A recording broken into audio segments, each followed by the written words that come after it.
Hi, I am doctor Shikha Sharma. आज मैं आपको एक वैदिक रेसिपी के बारे में बताऊंगी जो अपने आप में ही एक हेल्थ फूड है।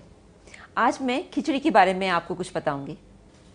आम तौर पे हमने देखा है कि जब घर में कोई बीमार होता है तो उसे हम खिचड़ी देते हैं। यहाँ तक कि हॉस्पिटल्स में भी डॉक्टर्स एडवाइस करते हैं कि अगर कोई सर्जरी हुई हो या कोई पेशेंट हो तो उसको डाइट में खिचड़ी भी देनी चाहिए। क्या कारण है कि खिचड़ी इतनी पॉपुलर है?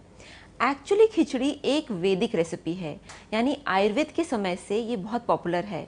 और इसका कारण है कि जो खिचड़ी के जो इंग्रेडिएंट्स हैं, जैसे चावल है, दाल है और हर्ब्स हैं, इन सब में मेडिसिनल क्वालिटी है। सबसे पहले जो खिचड़ी में जो चावल इस्तेमाल होता है वो मोटा चावल इस्तेमाल होता है जिसका वाटर कंटेंट ज़्यादा है। दूसरा, वो पुराना चावल इस्तेमाल होता है जिसमें कि वात यानी गैस बहुत कम होती है, ज़्यादा गैस नहीं बढ़ाता। दूसरी चीज़ है कि जो कॉम्बिनेशन है मूंग दाल का चावल के साथ, वो एक्चुअली कंप्लीट फूड है, यानी मूंग दाल में लाइसिन होता है और चावल में नहीं होता, तो ये सब मिलके उसमें सारे अमाइनो एसिड्स और कार्बोहाइड्रेट्स मिल जाते हैं।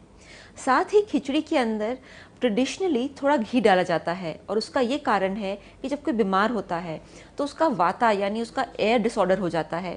सर्जरी के बाद भी वाता बढ़ जाता है जिसकी वजह से वुंड्स ठीक से हील नहीं होते, तो उसमें वाता कम करने के लिए थोड़ा सा घी बहुत ज़रूरी होता है हमें लेना। साथ ही इसमें होता है भुना ज़ीरा, और भुना ज़ीरा हम जानते ही हैं कि भुना ज़ीरा से जो गैस है वो कम होती है और डाइजेशन बढ़ता है।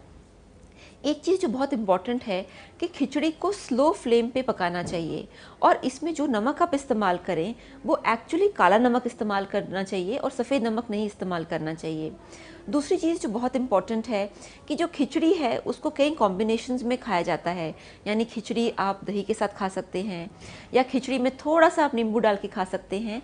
और उसका अलग अलग कारण है कि जब पित्त बढ़ जाता है तो खिचड़ी को दही के साथ दी जाता है, और जब आपका जो डाइजेशन है वो कमज़ोर है तो थोड़ा सा उसमें नींबू निचोड़ के दिया जाता है।